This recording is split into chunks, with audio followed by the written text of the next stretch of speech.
It's the most well-known verse in all the Bible. Let's test it.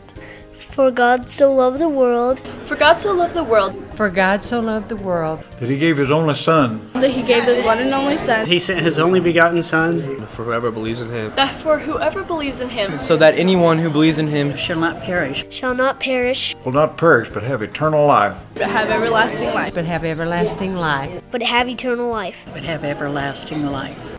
Yep, I was right. It's the best known writing on the wall. But what was the occasion for which Jesus uttered these words? We see them in John 3.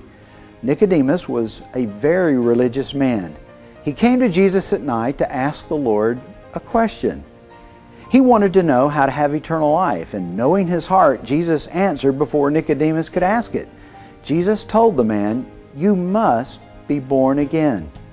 Now these words stunned Nicodemus, and it should have. You see, Nicodemus was trying to get to heaven by living up to another writing on the wall, so to speak.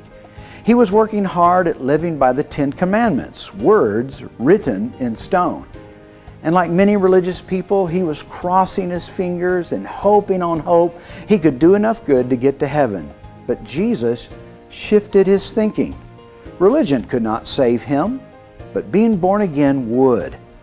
Jesus moved the conversation from the law that reveals sin and brings death to a relationship that forgives sin and births new life. Today, let the writing on the wall be written in your heart. The writer of Hebrews says, "Look to Jesus, the author and perfecter of faith." And let the writing on the wall and all the scriptures we've studied be written in your heart, and more specifically, let Jesus sign His name on your heart so that your name might be written in the book of life. Now, as our pastor comes to deliver the final message in this series, let's say John 3:16 together. For God so loved the world that He gave His only Son, that whoever believes in Him should not perish, but have eternal life.